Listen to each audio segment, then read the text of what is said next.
Україна, яка мала, ну скажімо так, запозичений, розроблений в більшості своїй американцями і європейцями план припинення війни через усвідомлені дії Зеленського, для яких боротьба з корупцією є неприйнятним білетом, для якого обмеження його царських повноважень є неможливим, ми втратили і можливість членства в ЄС, і головне, ми втратили, по суті, конструкцію мирної угоди. І фіналом цього всього стала заява Зеленського про те, що він не збирається проводити вибори під час припинення вогню або іншої форми паузи у війні. Він сказав, я буду президентом, поки війна не закінчиться, а далі прийму рішення, чи балотуватися, чи ні. Це не нова формула, ми вже її чули багато разів, але смисл він зводить до дуже простого. Я залишаюсь президентом, поки йде війна. Крапка. А коли вона закінчиться, а хай Трамп рішає. Це його проблема. А Європа фінансує. Це їх проблема. А те, що вони хочуть від нас якихось виконання зобов'язань цивілізаційного характеру, то це також їх проблема. Я президент, і ми не збираємося змінювати своє ставлення. От що він сказав і нам, і світу. Єдине, що не сказав, то який же все-таки в нас план закінчення війни. Бо в цій ситуації, я абсолютно не вірю в те, що Зеленський хоче, щоб Україна програла. І навіть, що він хоче пояснити невигідну мирову угоду, скажімо, зовнішні обставини. Вибач, будь ласка, а ти не думаєш, що він просто хоче, щоб війна тривала, як триває? Бо тоді він залишається президентом довічно. Він залишає... Дивись, війна триває, фронт буде потрохи зсуватися, але ж є маленька проблема. Так не буде завжди. І є проблема в тому, що у нас може просто не вистачити сил, бо росіяни воюють, грають війну на виснаження. І це треба зрозуміти. Дивись, війна на виснаження якраз і передбачає війну ресурсів. І тут, звичайно, не можна порівнювати ресурси України та Росії. Треба порівнювати ресурси Росії з Китаєм і України з Європою. Україна плюс Європа, звичайно, може виснажити Росію. Але зараз дуже багато там розмов про те, що тріщить російська фінанси, там сповільнюється їхня економіка, у них великі проблеми з мобілізацією. Я дуже радий цьому. От чесно, багато є дійсно таких ознак. Але ви ж розумієте, що так само, як нам не дає нашому бюджету вмерти, не дає Європа, точно так же Китай не дасть російській машині загнутися. Бо це ж війна в Україні, це лише боротьба за те, хто буде світовим жандармом, який має право грабувати слабіших. Фактично все зводиться до одного. Хто буде доїти Європу? І Європа це усвідомила. Вона ж підтримує нас не тільки, щоб російські війська не дійшли на їхню територію, але і для того, щоб Америка та Китай припинили тарифну експансію на їхні ринки. Кожна сторона вирішує свою проблему в нашій війні.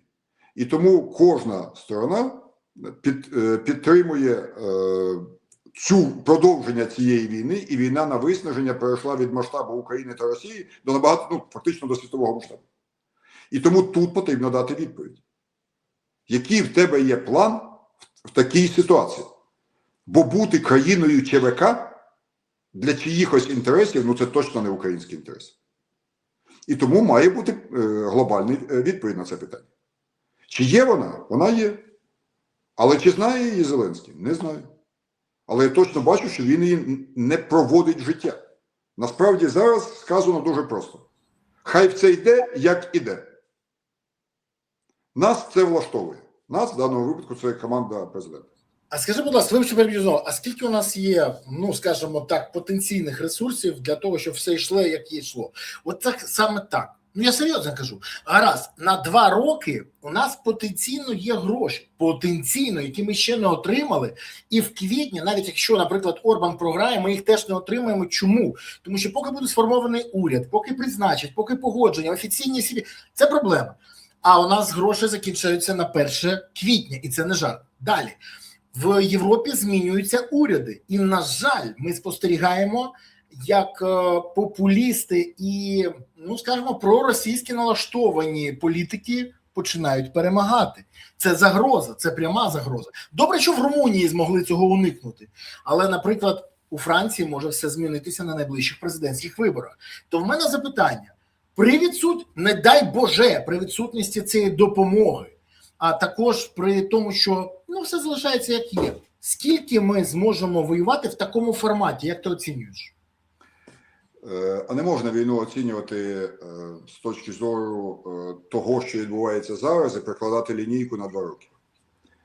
Якщо ти розумний керівник і бачиш, що йде війна на виснаження, війна з ресурсами, тоді ти думаєш над тим, як зменшити ресурси ворога. Класична історія.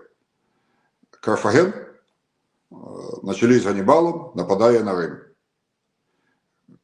Висаджується в Іспанії, доходить аж до Риму, бойові слони, декілька виграних серйозних битв, а Рим тим часом, інколи виграє, інколи програє, але він займається трошки іншим. Він шукає джерело фінансування вторгнення Ганнібала. І він його знаходить. Срібло Іспанії. І тоді римські легіони висаджуються, доходять до Іспанії, захоплюють джерело фактично фінансування цієї війни, і вже через декілька років Карфаген був розбитий, а місто знищено, всі жителі продані в рабство, а земля була посипана сіллю. Так говорять легенди. Але це класичний приклад того, що ти мусиш заткнути ворогу джерело фінансування війни, розбити не стільки армію, як позбавити можливість її утримання. Що в даному випадку для Росії є таким джерелом? Нафта. Чи це тільки наш інтерес перекрити російську нафту у світі? Чи він співпадає ще з кимось? Це дуже легко побачити. Куди йде російська нафта? 60% вона йде в Китай. Чи є у Америки інтерес послаблювати Китай зменшенням потоку дешевої, фактично демпінгованої, майже по собівартості російської нафти? Очевидно, що є. Бо тоді світовий суперник, який кинув виклик гегемонії США, не має такого джерела підтримання своєї такої нової політики, лідерства. Але перекрити російську нафту в Китай напряму не вдасться, бо половина йде по трубі, ясно, що з нею нічого не зробиш, це, скажімо так, внутрішня територія, фактично, яка контролюється Китаєм і Росією. І без оголошення війни це неможливо робити. А морських половинка йде з району Владивостока до китайських портів, що дуже маленьке плече, дуже, скажімо так, притиснуто до їхніх національних кордонів, тож нічого не зробиш. Але є ще 40%. 60 йде в Китай, а от ще 40 куди? Індія. Інколи більше, інколи менше, але це 40%. Якщо менше, то надлишки забирає Китай, але в основному це 40%. Як воно туди потрапляє? 25% по Чорному морю, 75% аж з Балтії через пів земної кулі приходить до Індії. Питання, а по дорозі є блокпости? Є. Датський пролив, дуже тоненький, куди можна пускати, а можна не пускати тіньовий російський флот без страхування лондонського офісу страхової компанії Lloyd. От не пускати і все. Тому що ми боремося за екологію. Без страхування серйозними фірмами не проходить. Можна це робити в Гібралтарі на повороті в Середземне море. Можна робити в Босфорі на виході з Чорного моря. І можна робити на вході і на виході з Суецький канал, Червоне море. 5 блокпостів. Питання, є технічна можливість блокпостів? Є. Є країни, які можуть на це насмілитися? На жаль, нема. Але з ними працюють? От ми доходимо до ключового питання. З ними працюють? Чому у нас нема можливості бити по законним цілям